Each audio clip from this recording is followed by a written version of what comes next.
السلام عليكم ورحمة الله وبركاته. إلى حضرة النبي مصطفى سيدنا محمد صلى الله عليه وسلم، ثم إلى أرواح آبائه وإخوانه من الأنبياء والمرسلين، صلوات الله وسلامه عليه وعليهم أجمعين، ثم إلى أرواح أزواجه وذرياته وأصحابه والتابعين لهم بإحسان إلى يوم الدين. شكر الله لهم الفاتحة. أعوذ بالله من الشيطان الرجيم. بسم الله الرحمن الرحيم. الحمد لله رب العالمين الرحمن الرحيم مالك يوم الدين. إياك نعبد وإياك نستعين. اهدنا الصراط المستقيم، صراط الذين أنعمت عليهم غير المغضوب عليهم ولا الضالين.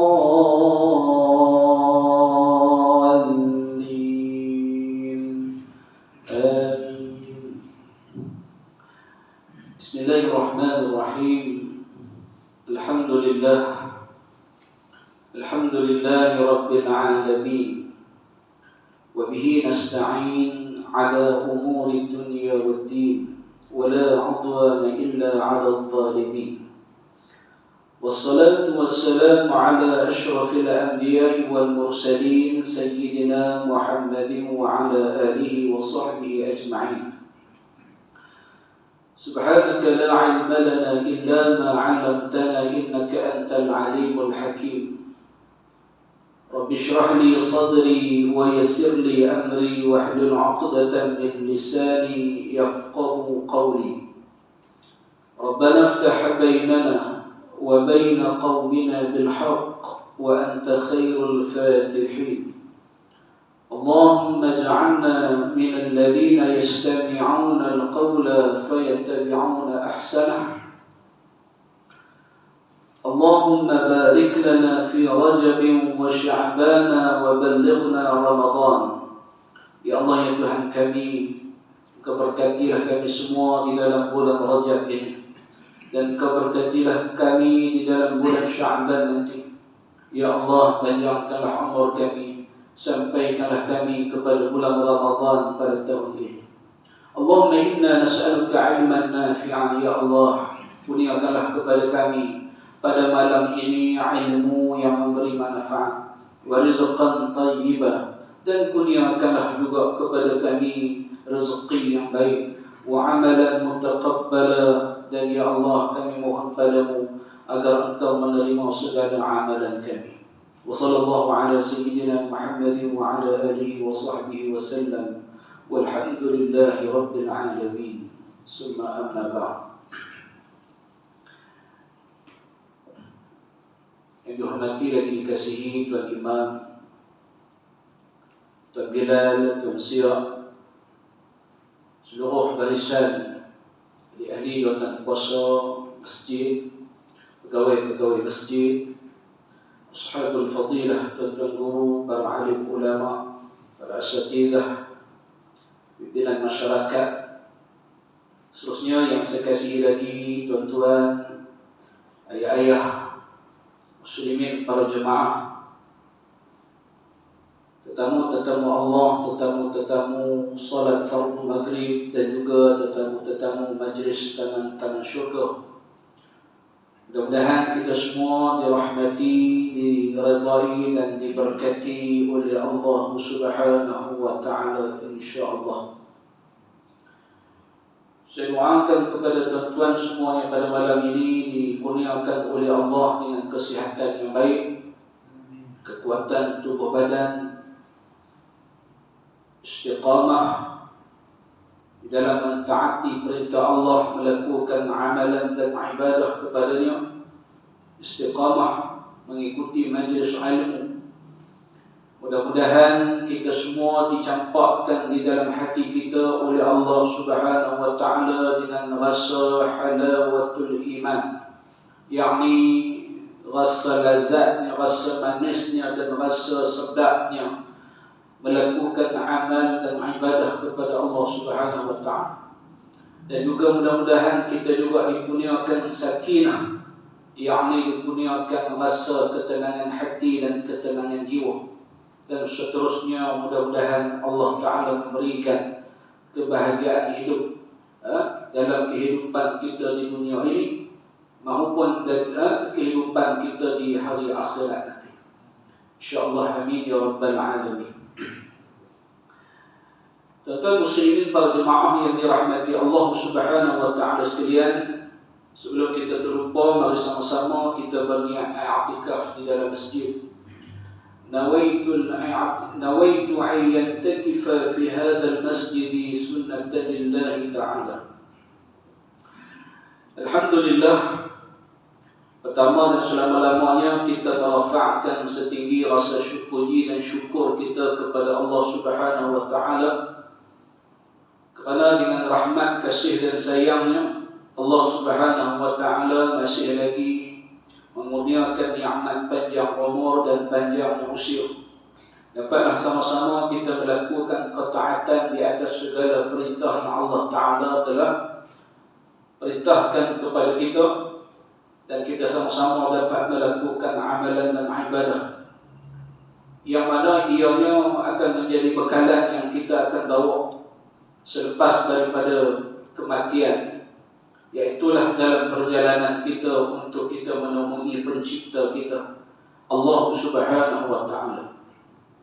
Salawat dan juga salam ke atas junjungan besar baginda Rasulullah sallallahu alaihi wasallam, ahli keluarga dan juga para sahabat ridwanullahi alaihim ajma'in. Allahumma salli ala Muhammad wa ala alihi wa sahbihi ajma'in.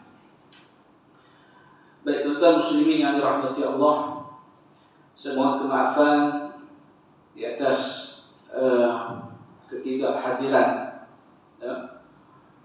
Mohon maaf kerana kuliah maghrib pada hari Selasa minggu yang ketiga yang lalu tak dapat hadir kerana ada perkara yang tak dapat dielakkan. Dan baru-baru ni pula tuan-tuan, saya cuba untuk ganti pada hari Khamis minggu lepas, cuti sempena dengan tai pusat. Jadi nak ganti kuliah subuh pun ada juga halangan yang tak dapat dielakkan. Jadi saya mohon kemaafan tuan-tuan. Dan Alhamdulillah, pada malam ini kita dipertemukan oleh Allah, kita sama-sama dapat berhimpun dalam majlis ilmu. Mudah-mudahan keberadaan kita, kehadiran kita ini dicatat oleh malaikat di dalam buku catatan amalan kita sebagai amalan yang berupa amalan salih, amalan ibadah yang kelak di hari akhirat, tuan-tuan yang dirahmati Allah. Mudah-mudahan ia dapat memberatkan timbangan neraca mizan kita di sana nanti. Baik. Jadi malam ini kita sambung lagi pengajian kitab 40 hadis penawar hati, susunan almarhum Fadilatul Syekh almarhum Syekh Ahmad Fahmi bin Zamzam Abu Ali Al-Banjari An-Nadwi Al-Maliki rahimahullah ta'ala, yang mana kita telah sampai kepada hadis yang ke-29 kalau tak silap saya. Betul tak? Hadis yang ke-29 pada halaman muka surat 81.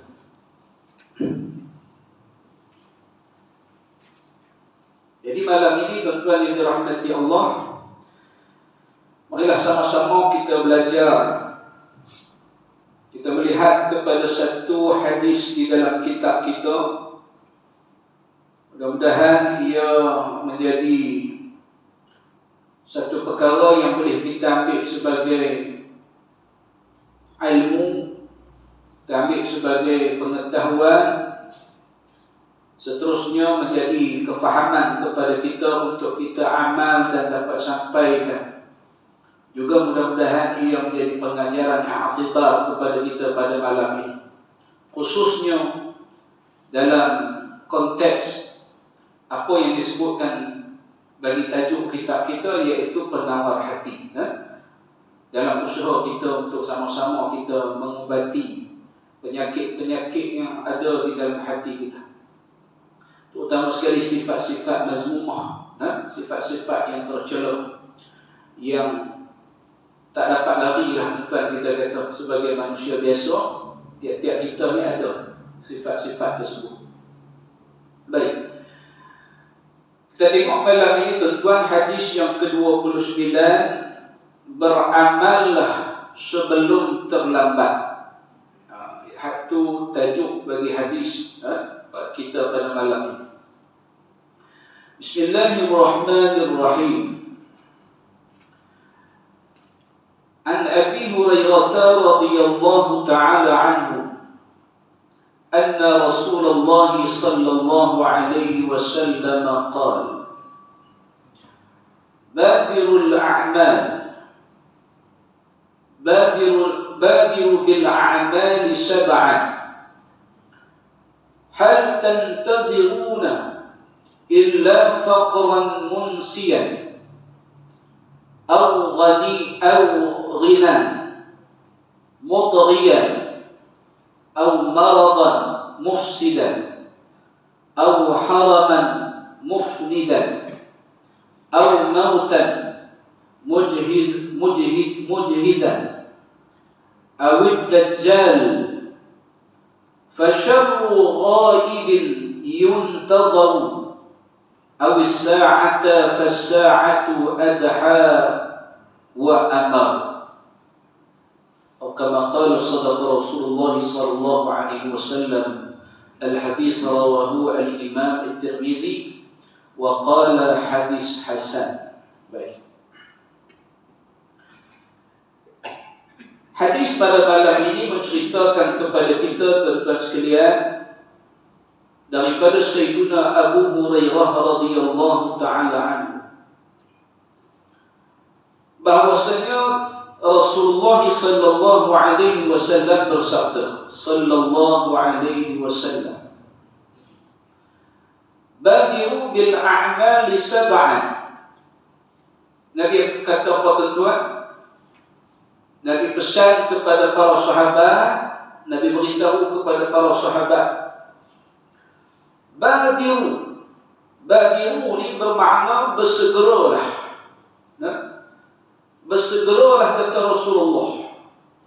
Bil a'mal, kamu melakukan amalan.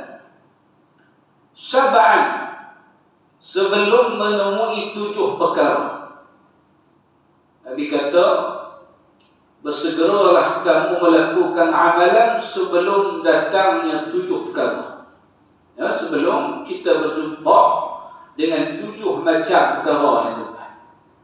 Malam ni kita nak tengok sama-sama tuan-tuan, apakah wasiat yang Nabi tinggalkan, apakah peringatan yang telah Nabi sampaikan kepada para sahabat, yang alhamdulillah malam ni kita belajar hadis ni tuan-tuan. Boleh kat kita lah, kita kata jangan kita boleh saja tuan-tuan, tapi kita macam kita sebut tadi lah, kita nak bawa balik ke rumah lepas habis mengaji malam ni. Perkara itulah yang kita nak amalkan. Ada dalam peringatan kita, dan kita nak bawa balik untuk beramal pada hari-hari yang kemudian ni. Apa dia 7 macam tersebut tuan-tuan? 7 macam perkara yang Nabi sebut kepada para sahabat. Lalu Nabi kata, hal tantadhiruna illa faqran, kamu sebenarnya tidak menantinya melainkan tiba. Tuan-tuan, Nabi kata kat sahabat, kamu sebenarnya tidak menantinya. Maknanya Nabi kata kita ni sebenarnya bukan tunggu dia mai, tetapi melainkan tibanya. Maknanya melainkan dia akan mai. Tak usah tunggu. Tak payah tunggu tuan-tuan, tak payah tunggu. Dia akan mai insya-Allah. Panjang umur, murah rezeki, pakai razak insya-Allah. Bila dengan tanya lah. Bila tu wallahu a'lam. Baik. Kamu sebenarnya tidak menanti melainkan tiba, kata Nabi. Yang pertama, apa dia?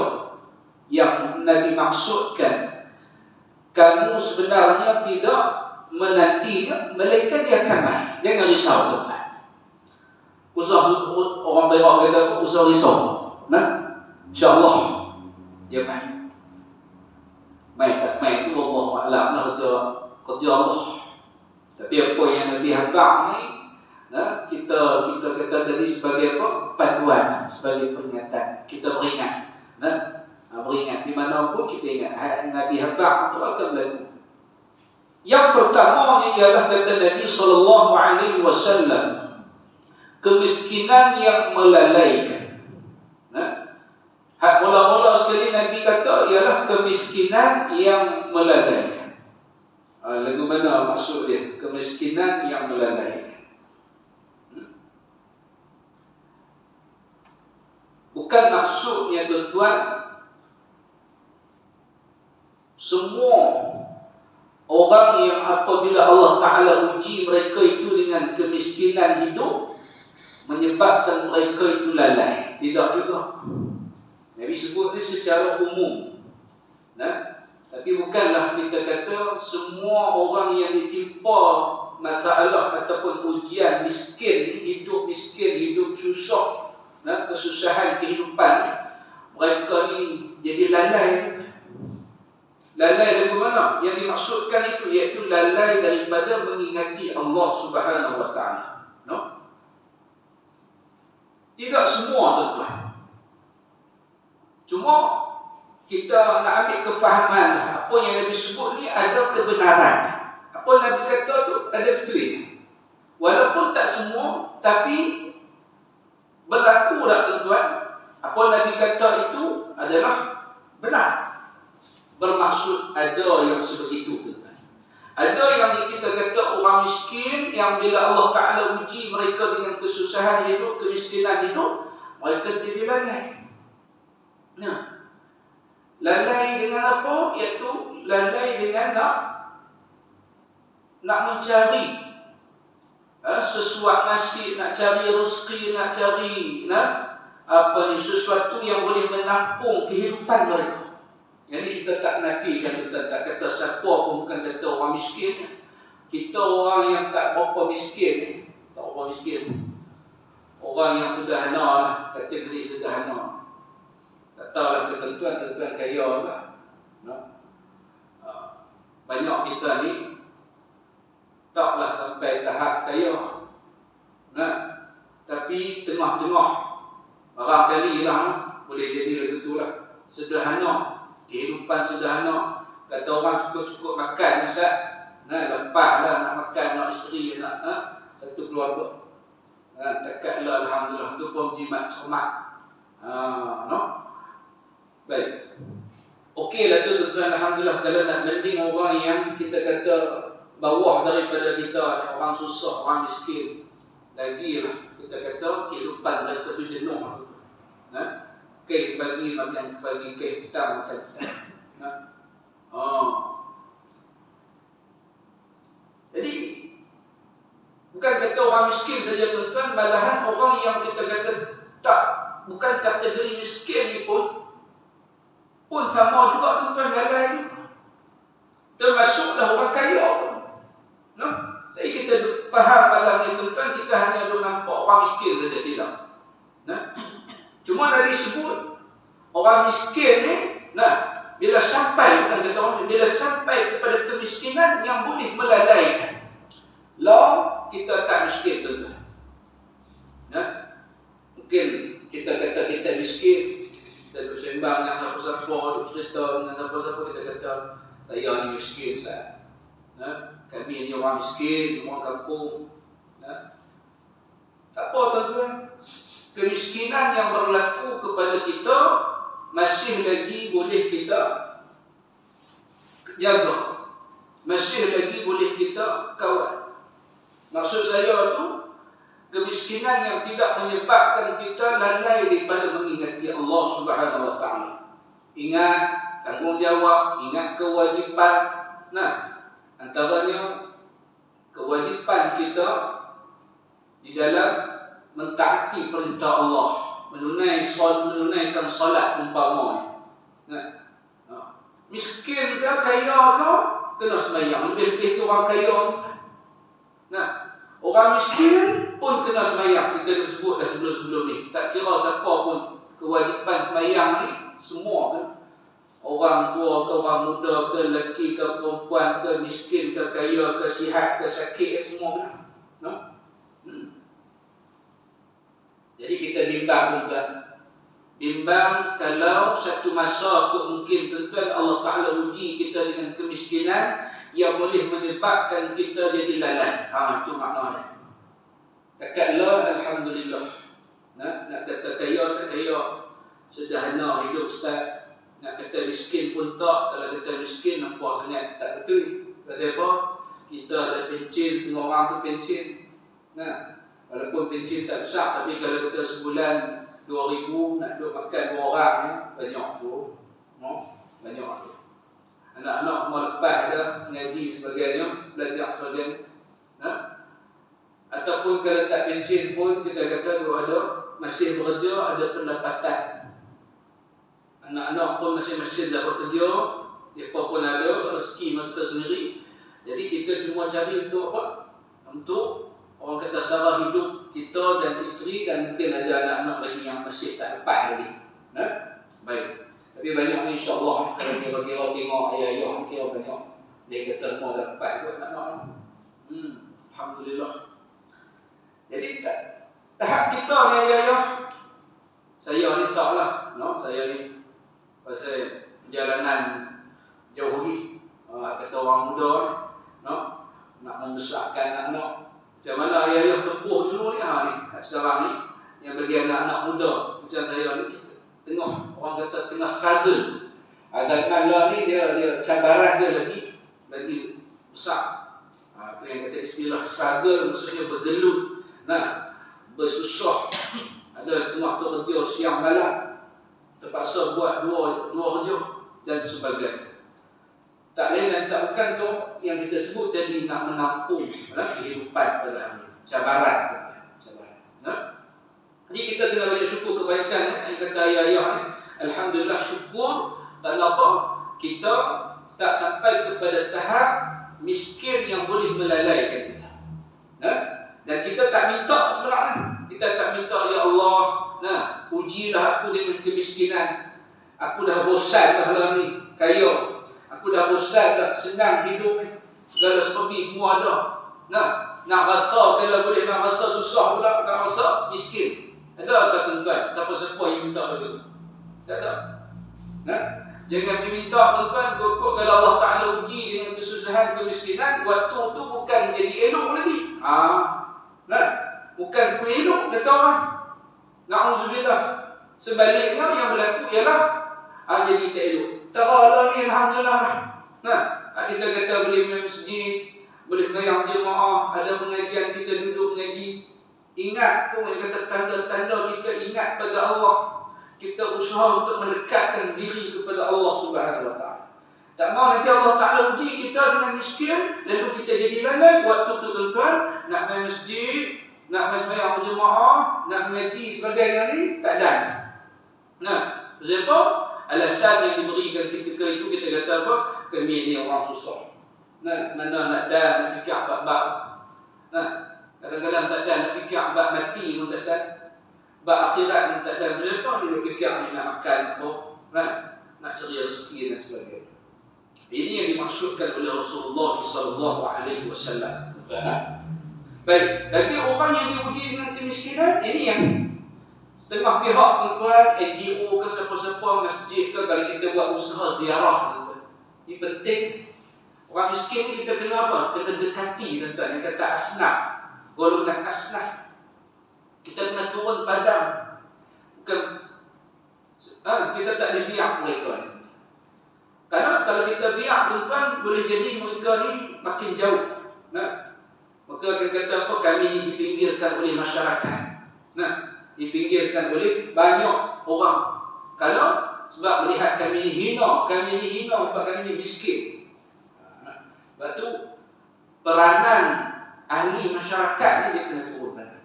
Contohnya dia kata masjid. Nah, masjid tu sendiri tuan-tuan, buat satu program ziarah. Kita listkan, ada dalam senarai kita, ada rekod, ada data semua sebagainya. Asnaf biasanya ada lah. Kalau masjid ni mesti ada. Dia ada rekod data. Berapa orang asnaf dalam karya kita, dalam kampung kita. Jadi ada masa kita pergilah, bukan satu hari kita nak pergi semua, tak ada tuan. Tapi kita letak program umpamanya. Minggu ni kita nak pergi, bulan ni contoh nak pergi berapa kilo rumah. Minggu bila yang sesuai. AJK berapa orang yang datang untuk turun. Tapi kalau tak boleh semua pun, AJK yang memain peranan sebagai kita kata biro kebajikan tu kan. AJK kebajikan. Dia dengan tim dia. Ataupun ada 2-3 lagi AJK atasan yang lain. Apa betul? Saya tengok dalam Facebook masjid tuan-tuan ada ziarah kepada jawatan kuasa hadapan PAH pegawai masjid yang sebelum ni, yang orang sihat kan, ada faktor kesihatan, faktor umur dan sebagainya. Itu bagus. Bagus dah terbaik dah. Cuma kalau boleh ditambah lagi sebagai cadangan, kita turun pula kepada tengok asnaf. Bawa sikit bantuan, tidaklah pergi saja. Kita bawa sikit bantuan kan. Ada dana yang kita keluarkan yang namanya dana kebajikan untuk kita turun bantu asnaf di kalangan ahli karya kita, bukan luar ke, tapi ahli karya kita sendiri, untuk kita bantu mereka turun dan tengok apa masalah mereka. Itu kita kata cara untuk kita mendekati. Dalam masa yang sama kita boleh kita turun kepada ziarah orang-orang macam ni, golongan ini, kita boleh ambil peluang untuk apa? Dakwah kan? Pesan kepada kesabaran, sabar Allah Ta'ala uji. Ziarah orang yang sakit kita bagi nasihat-nasihat, semangat kita. Sabarlah Allah Ta'ala uji, buat lagu mana. Banyak ingat Allah, jangan tinggal sembahyang, teruskan berdoa. Itu tuan-tuan. Kadang-kadang golongan macam ni, bila kita turun pada tuan-tuan, kita pergi jumpa mereka akan rasa tu yang banyak kita tengok tuan-tuan. Dia akan rasa apa ni? Terharu. Dia kata selama ni tak ada orang main ziarah lagi. Kalau ada pun orang luar. Orang kata tempatan ni tak ingat kami ni, lupa kami, tak ambil tahu. Orang kata tak kisah dengan kami ni. Bila kita turun tuan-tuan, dia rasa terharu. Dia kata golongan kaki miskin tuan-tuan, dia menangis, dia teriak. Dia kata terima kasih kalau tuan-tuan sudi main ke teratak saya yang usah ni, Allah kami yang huduh ni, tak lawa ni sebagainya. Tuan-tuan sudi main.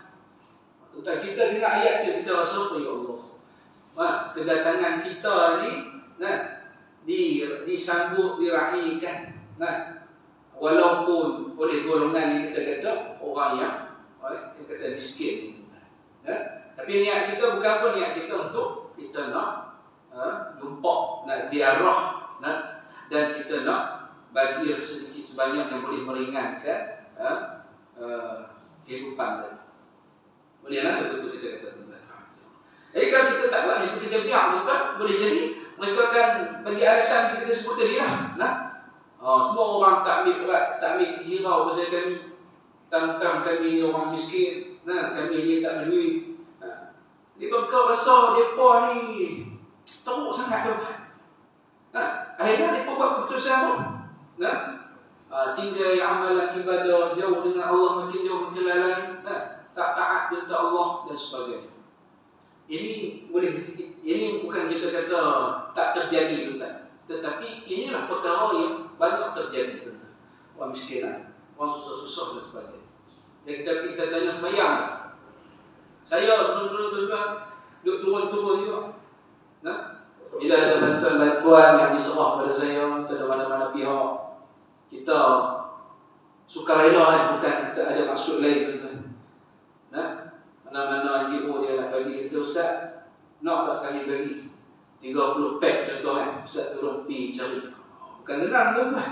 Satu hari pula tu, satu kerja. Kalau orang tak mau susah, dia kata malah nak pergi pula cari, nak pergi fikir pula, nak pergi rumah mereka. Tapi kita ingat sebagai kebajikan, kata fastabiqul khairat. Berlumba-lumba kata Allah dalam melakukan kebajikan. Kita nak bagi, kita tak ada. Bukan kita tak ada, tuan, kita nak bagi pun tak apa nak ada lah. Kata tak ada, tak apa kena. Ada, tapi lepas pun kita nak bagi. Ni hak kita, orang minta tolong kan tuan, bagi hak depa punya.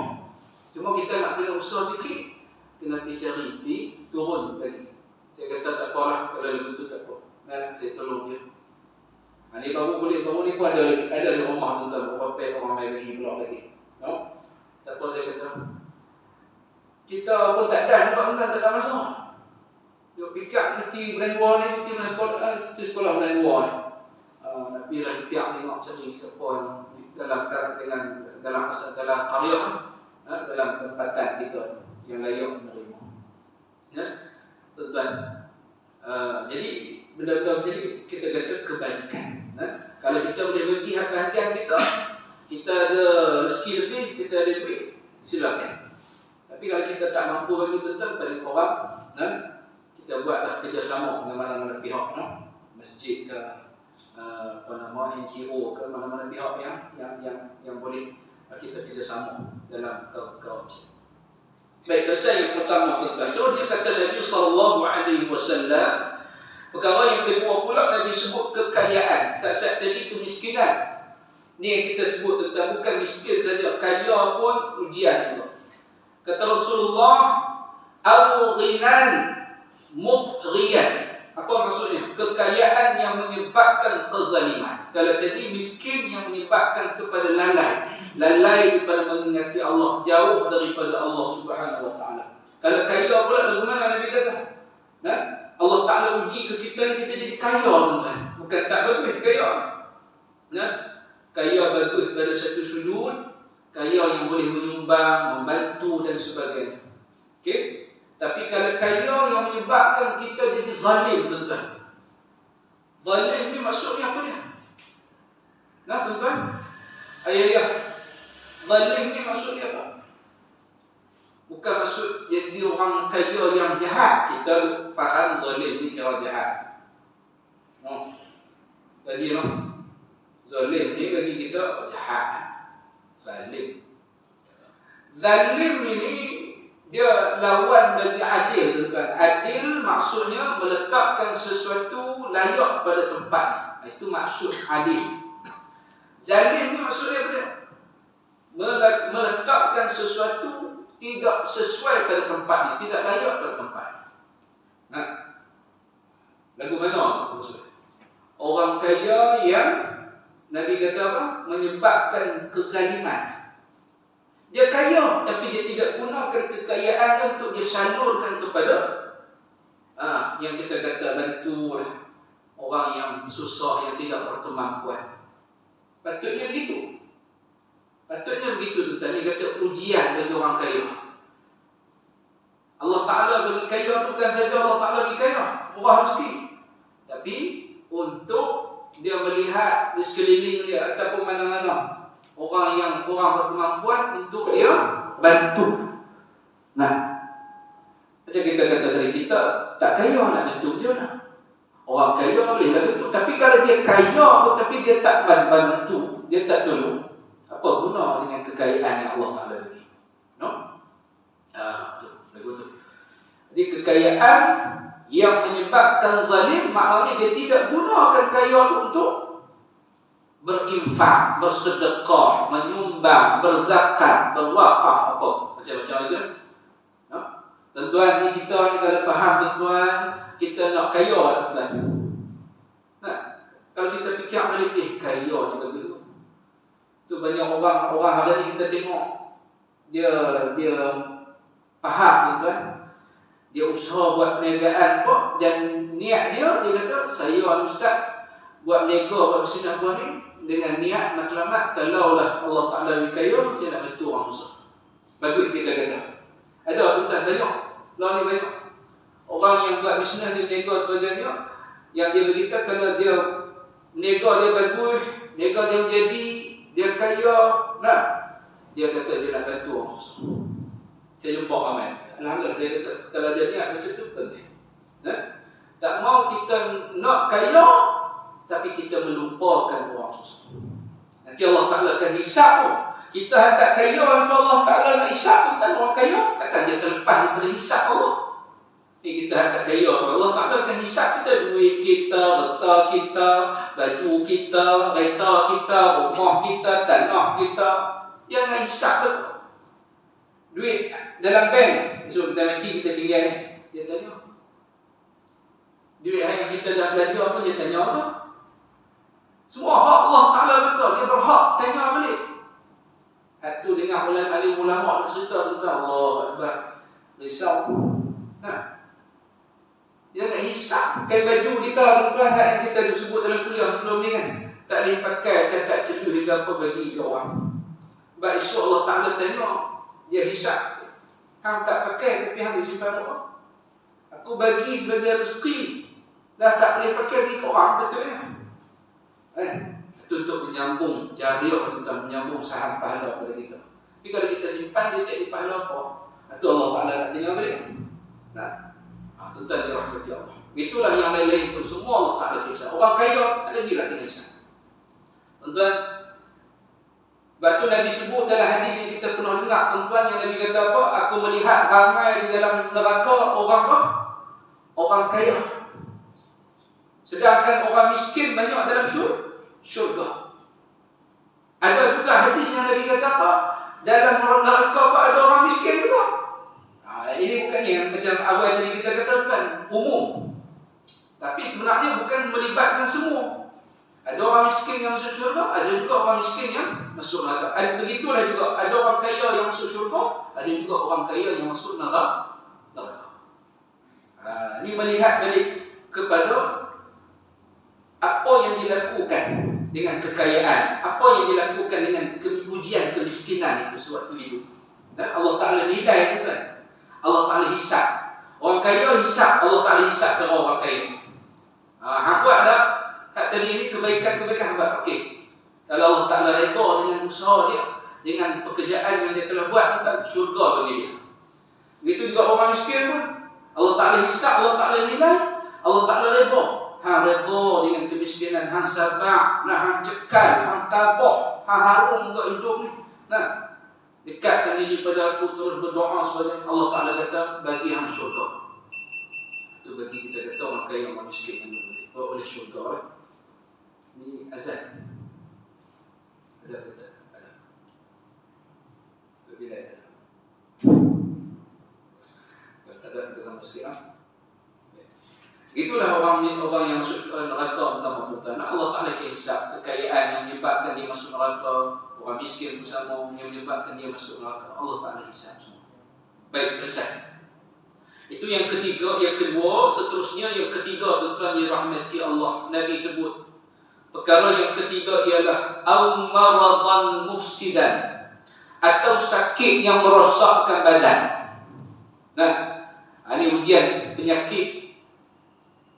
Apa yang dimaksudkan sakit yang merosakkan badan? Iaitu sakit yang memudaratkan anggota tubuh kita. Sakit yang menghalang kepada pergerakan anggota tubuh kita.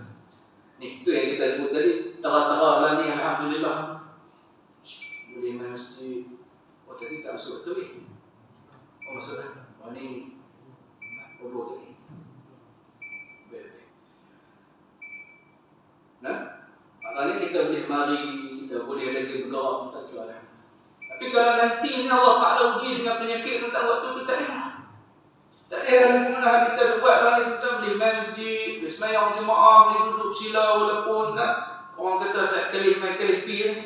Kan? Tak apalah. Biasalah tu kan. Tapi masih lagi kita kata apa? Boleh. Melainkan nanti ke depan, nak kata ke depan ni tak tahu cerita. Lagu mana? Ni tuan-tuan kalau nak minta, tuan-tuan nak minta macam mana? Hak la ni ke? Hak tara ni ke? Ataupun tuan-tuan nak Allah Ta'ala uji. Yang macam Nabi sebut ni. Daripada sihat, lepas tu sakit.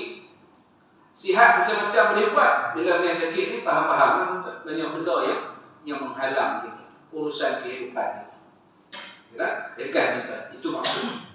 Atau yang keempat kata Nabi sallallahu alaihi wasallam, aw haraman mufnidan, atau usia tua yang menggagapkan percakapan.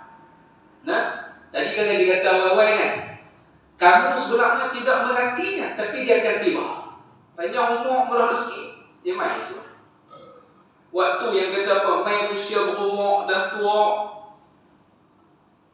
cakap ni dah, dia kata menggagapkan percakapan. Cakap pun tak apa nak betui. Cakap pun orang pun tak faham. Ujian waktu tu kita jadi tak seronok. Orang pun tak masing-masing kita. Balik anak menantu, dia pun jauh dengan kita. Patut balik itulah, mari rapat dengan kita, main sembang kita. Orang kita kata kat anak kita, hampir sembang apa kan? Tak mau sembang apa. Kita cakap lain, dia cakap lain. Dia cakap apa, kita pun tak faham. Telinga kita dengar ada waktu tu tuan-tuan. Cakap memang gagah, cakap memang tak apa nak ni, tak apa nak elok lah. Tapi telinga ni Allah Ta'ala bagi fungsi elok ni, boleh dengar. Bila dengar anak cakap macam tu, cucu ejek kita, tak wan, tak wan lagu ni. Telinga dah dengar, sedih kan? Isteri pula, duk pergi tambah isteri kata, tak wan, tengok tak wan. Allah waktu tu sedih kita. Ingatkan mereka ya kata, dengan orang perempuan kita pun sama tak, dua kali ni. Ini yang kita kata tak minta, tapi kalau dia nak main esok ni, Allah ujian betul. Nabi kata, beramallah sebelum terlambat. Tajuk dia malam ni, beramallah sebelum terlambat. Tentang main hat semua tu, waktu tu nak beramal pun tak seronok. Lah ni terang ni, okey alhamdulillah. Orang tak kata kita, kata tu tak ada juga tuan-tuan, kata pilah kan. Saya ni, kita kata apa? Aku boleh pergi masjid, aku boleh semayang, aku boleh buat ibadah. Kau nak kata apa, aku kata. Jangan semuanya terlambat tuan-tuan. Lah ni kita duk tangguh-tangguh, kita duk kata nanti dulu. Banyak lagi alasan. Nanti mai hak kata dah terlambat, mai hak macam Nabi sebut 1, 2, 3, 4 ni. Waktu tu nak beramal pun tak seronok tuan. Banyak kekangan-kekangan, halangan-halangan kepada pergerakan dan sebagainya. Okey, yang kelima pula. Yang kelima, lepas usia tua, yang kelima ialah au mautan mujhizan. Maksudnya ialah kematian yang melenyapkan segala sesuatu. Yang kelima ni lagilah tuan-tuan. Lagilah. Pasal apa? Sebab mati. Mati ni memang tak boleh buat apa lah. Nak kata nak pergi semayang, tak boleh lah. Nak pergi masjid, tak boleh lah. Mengaji pun apa, tak boleh lah. Yang ni, yang kita semua tengah dekat. Hakikat ni tuan-tuan, mati ni sangat hampir dengan kita. Dekat. Cuma kita dia tak tahu. Kita saja tak tahu tuan-tuan bila kematian kita. Okay? Inilah peringatan yang kita semua kita kena ambil tuan-tuan, bawa di mana saja kita berada tuan-tuan. Beramallah sebelum terlambat. Umpamanya sembahyang tuan-tuan, masuk waktu kita beringat sembahyang. Sebab mati ni bila-bila Ustaz kata. Mati dalam keadaan malakul maut nak cabut nyawa kita, time tu kita tak sembahyang ni. Bagaimana? Kalau dia ambil nyawa kita dalam keadaan kita dah selesai dah kewajipan dah sembahyang dah, alhamdulillah. Kan? Ni orang tanya ni arwah dia sembahyang tu. Masa tak sembahyang ni bisa jadi duduk lagu TV ni. Duduk khusyuk tengok TV lagi. Lepas tu dia terlelak tu kira habis dia nak buat habis umur tu. Orang dia tanya ni sembahyang lohak ke bang? Dia kata Ustaz nak tunggu habis dah Hindustan. Dah sekali tu dia terlepas di alam barzakh. Itu contohlah kita kata. Sebelum semuanya terlambat, apa yang kita boleh serta tuan-tuan. Terutama sekali hak kata sembahyang. Dan sebagainya yang lain, hak lain pun sama lah. Okey. Atau kata Rasulullah yang ke-6, yang ni yang ramai di akhir zaman tuan-tuan. Mati itu tentulah semua akan mati. Kalau umur kita panjang tuan-tuan, tetap akan mati juga. Boleh faham tuan-tuan? Kalau umur kita panjang, Kok mana pun akan mati. Tapi sebelum kita mati, yang saya kata kok mana pun akan mati, iaitu pada hari kiamat. Sebelum berlakunya kiamat, apa nak main? Nabi kata awid dajjal, atau tibanya dajjal. Waktu tu susah tuan nak beramal. Keluar dajjal ni, kecil tak? Nak main dalam keadaan aman, nak sembahyang dalam keadaan baik-baik, dengar mengaji ni. Sebab apa? Dajjal ni sejahat-jahat makhluk yang nak buat kerosakan di atas muka bumi sebelum berlakunya kiamat. Tuan, kita ambil contoh lah tuan, contoh. Cuba bayangkan situasi sekarang ni, kita duduk di mana? Kita duduk di Palestin. Contoh lah. Macam mana? Bom tak menentu waktunya. Israel ni kira nak serang kod dan mereka. Masjid hancur, kita nak pergi masjid, nak sembahyang Jumaat. Sedih tuan kalau tengok. Saya tadi dapat satu gambar tuan. Rumah apa ni, kemah-kemah pelarian. Hujan, ada hari yang hujan tuan. Ni. Lah, tak ada lebih, kira kemah. Kira betul bumbung tuan. Dinding apa ni, kemah tutup. Jadi dinding apa? Hak yang lapik ni tak ada. Bayangkan basah tu kan, berlumut, berlumpuk. Kanak yang saya dapat tu, kanak-kanak tidur tu tuan. Tidur dalam keadaan beralaskan kain selimut. Tu pun kaki pun kena lumpuk sebagainya. Saya naik status dalam WhatsApp saya, dalam Facebook saya tuan. Saya tengok tuan dalam keadaan sebab tuan nak nangis. Saya kata apa? Saya tertanya-tanya, kan? Syurga mana saya boleh masuk tuan? Dalam keadaan rumah saya katil, empuk, balik letih, kira bom ledak, mengarah ledak, tidak. Dalam keadaan saudara kita di sana, dalam keadaan itu. Saya kata syurga mana layak bagi saya masuk syurga. Silap-silap tak ada syurga layak bagi saya. No? Kita sedang bersenang-senang, saudara kita di sana senang-senang. Tu tak main dajjal ni, tapi rejim Zionis laknatullah yang kita umpamakan jahat, zalim, kejam, tak ada peri kemanusiaan, tak kesian orang. Nah, lebih kurang dajjal. Main keluar dajjal esok lagi teruk pada tu. Dia jahat. Keluar dajjal esok bukan tepi bantai Palestin ni, satu dunia tu kan dia kuasai. Ni kampung Syak ni pun hampir kena. No? Jadi sebelum semuanya terlambat tuan, tengah elok-elok ni, aman damai, kita boleh beramal, usahalah. Ya. Kok mana dia akan tiba, dia kata, kamu tak menanti, tapi dia akan main. Ya. Satu masa nanti, Dajjal akan keluar. Okey, jadi kita nak peringatlah, kita kata. Sebagai kita orang mengaji, ada dalam peringatan kita. Ada baiknya kita sampaikan juga kepada orang yang tak ada tuan-tuan. Beringat, sampaikan kepada mereka.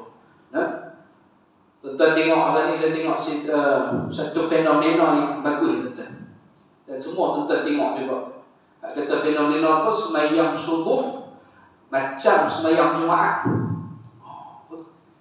Kok boleh buat kan tuan-tuan? Masjid-masjid mana-mana pun boleh buat. Terbaik. Kita pun pelik, kenapa tak buat pada dulu? Pasal apa dah bertahun-tahun lama dah semayang subuh duk lagu tu. Tiba-tiba sekali ni, ni kata Allah Ta'ala nak gerak hati manusia. Bukan sebab selebriti, bukan sebab artis. Nah? Tapi ini mungkin tanda-tanda juga yang Allah Ta'ala nak tunjuk kat kita. Semayang subuh ni tuan-tuan, satu semayang yang diperhatikan oleh orang-orang kafir, oleh bangsa-bangsa Yahudi. Sehingga Yahudi kata apa? Kami tidak akan takut kepada orang Islam selagi mana orang Islam semayang subuh tak macam semayang Jumaat. Kami tak takut ke apa. Tapi mulai hari ni tuan-tuan, Malaysia sebagai contoh. Tapi kita tengok Brunei pun dah mulai ikut tuan-tuan. Takkan negara-negara hak kata di belah Asia Tenggara, Nusantara mulalah berebak tuan-tuan. Mereka pun pakai buat ramai di Brunei dan sebagainya. Semayang Jumaat, semayang subuh macam Jumaat. Ini satu yang membuka mata orang kafir dan juga bangsa Yahudi. Ini kata akhir zaman. Kemungkinan mereka nanti akan takut. Mereka kata, orang Islam mula bangkit. Depa tak pi bantu saudara depa di Palestin, depa tak pi ke sana. Tapi depa menguatkan kekuatan depa dengan sembahyang. Khususnya sembahyang subuh. Bila orang Islam ni dia sembahyang subuh dan sembahyang lain pun dia jaga, dia sembahyang di masjid berjemaah ramai-ramai, dia kuat. Kita tak, sebab Nabi kata dalam satu hadis tuan, hadis akhir zaman, Nabi kata apa? Umat aku di akhir zaman umpama buih-buih di lautan. Makna banyak, Nabi kata umat aku ni banyak macam buih di lautan. Bila ombak ni memukul tepi pantai, terhasilnya buih-buih, kan? Buih ni sifat dia kuat ke lemah tuan-tuan? Buih lemah lah. Kejap dia jadi, lepas tu dia pecah macam belon, kan? Itulah perumpamaan Nabi nak gambarkan umat ramai, tapi menunjukkan tidak ada kekuatan. Sebab apa? Nabi beritahu kat sahabat, Allah Ta'ala telah campakkan di dalam hati mereka satu penyakit, kata Rasulullah. Lalu sahabat tanya, apa penyakit tersebut? Sahabat nak ambil tahu dulu tuan-tuan. Sahabat tak duduk di zaman kita, hari zaman. Tapi sahabat nak tahu apa penyakit tersebut, ya Rasulullah. Nabi kata, hubbud dunia. Ketahuilah penyakit itu adalah penyakit cintakan dunia. Ya? Orang Islam sendiri, dia cintakan dunia, cari dunia, hambat dunia, sehingga menjadikan dia apa? Wa karahiyatul maut, dia takutkan mati. Tak mau mati, takut mati. Tak sanggup lagi nak mati. Jadi kalau dengan kita kata fenomena yang berlaku hari ini tuan-tuan, orang jaga ibadat itu satu yang baik tuan-tuan. Maknanya semua dah ada kesedaran, semua dah tahu apa dia tanggungjawab, semua dah tahu yang kata kita ni sedang menghadapi akhir zaman dah. Kalau kita masih lagi duduk leka, duduk seronok dengan dunia, duduk tertipu dengan syaitan iblis, dengan tipu daya barat ni tuan-tuan, habis hancur kita. Mudah-mudahan kekal tuan-tuan. Fenomena ni kita kata kekal. Dia tidak hanya orang kata waktu ni saja. Mudah-mudahan. Dan diikuti oleh masjid-masjid yang lain. Semua betul. Saya tengok kemarin tuan-tuan, Masjid Al-Bushra, pengurusi kita kan, Ustaz Firdaus Firabi, dia post dalam Facebook. Sabtu Ahad, hari Ahad, semalam Sabtu tuan-tuan, daripada subuh, Lohar, Asar, Maghrib, insya' dia post dalam Facebook. Ramai dia kata, tak relax dia kata. Orang sini lain macam ni. Dia peringatkan subuh saja dengan Lohar pun penuh berkeluar. Orang perempuan pun bayang di mana pun tetap. Masjid itu pun bukan besar mana kan. Kita ingat besar, tapi rupanya masjid itu tak besar mana pun. Asyak pula tepi pula tuan-tuan. Dia pergi tengok, asyak tu sama macam subuh, macam subuh, ramai. Orang perempuan yang tahu tak tahu. Anak-anak muda yang ramai. Pakai besar je sebab haji t-shirt pun. Main mana hala pun tak tahu. Semayang, segak semayang. Penuh masjid. Kena ada tuan-tuan. Kita, siapa-siapa lah orang kata, ada usaha. Tak apa kita buat pelan-pelan tuan. Bukanlah nak buat terus jadi. Jawab juga. Ada masjid yang berapa utak dia buat, tapi biasalah mula-mula kan. Tak apa, kita jangan putus asa. Minggu depan kita kempen lagi. Hari-hari nak boleh pergi jumpa minggu depan kempen. Tengoklah macam mana minggu seterusnya. Ada penambahan. Kan, ada perubahan dia. Begitu yang kita kata. Terus-menerus. Baik, dan yang terakhir yang ketujuh kata Rasulullah, maka ia adalah sejahat-jahat makhluk yang dinantikan, iaitu Dajjal, atau tibanya hari kiamat. Bila kita kata Dajjal keluar, lepas daripada itu maknanya berlakulah kiamat. Adalah lebih dahsyat dan lebih pahit lagi. Waktu itu kalau nak beramal ibadah memang bukan masa dah, bukan masa yang sepatutnya. Dan orang yang beriman waktu itu matilah, tinggallah orang kafir. Adapun orang yang kita kata orang Islam tetapi dia tak ada iman dia lagu mana waktu tu? Barangkali dia hidup tetapi waktu tu baru dia nak kandung, nak buat ibadah, kita nak beramal, dah terlambat. Tidak ada guna dah. Last tuan-tuan, keterangan yang paling ringkas, pendek daripada Syekh Ahmad Fahmi Zamzam. Kata beliau, hadis ini menggalakkan kita supaya segera untuk melakukan amal ibadah. Kita ambil faham malam ni dulu tuan-tuan. Sebelum terlambat dan sebelum datangnya bermacam-macam kesibukan yang dapat menghalang kita dari melaksanakan amal ibadah. seperti yang disebutkan dalam hadis sebentar tadi, dalam hadis di atas tadi, insyaallah. Baik, saya kira itu dululah untuk malam ini. Untuk sama-sama kita dapat belajar sesuatu daripada hadis yang ke-29 ini. Bukan saya menyampaikan tentang saya kemah, saya terbaik, saya elok sebagainya. Saya pun mencari ayah ketentuan bersama. No. Bukan saya ni kemah itu ya dah. Saya mau sama macam tuan. Semua tengah usaha. Usaha dan terus usaha. InsyaAllah. Baik, setakat itu dulu. Moga-moga apa yang kita bicarakan malam ini menjadi panduan, menjadi pengajaran kepada kita, peringatan bersama untuk kita bawa balik ke rumah, untuk kita lakukan, nak mengharung hidup hari ke hari ke depan ni. Dan jangan lupa tuan sampaikan kepada mereka yang tidak bersama dengan kita pada malam ini, insya-Allah. Ya, setakat itu dulu. Yang baik datang daripada Allah Subhanahu wa taala. Yang kurang, yang lemah, salah dan silap, saya mohon kemaafan. Terima kasih. Aku qauli hadza wa astaghfirullahal azim li wa lakum. Assalamualaikum warahmatullahi wabarakatuh. Bismillahirrahmanirrahim. اللهم فقهنا في الدين وعلمنا التأويل واهدنا إلى صراطك المستقيم. اللهم أحينا بالحياة العلماء وأمتنا بموت الشهداء واحشرنا بزمرة الأولياء وأدخلنا الجنة مع الأنبياء عليهم الصلاة والسلام.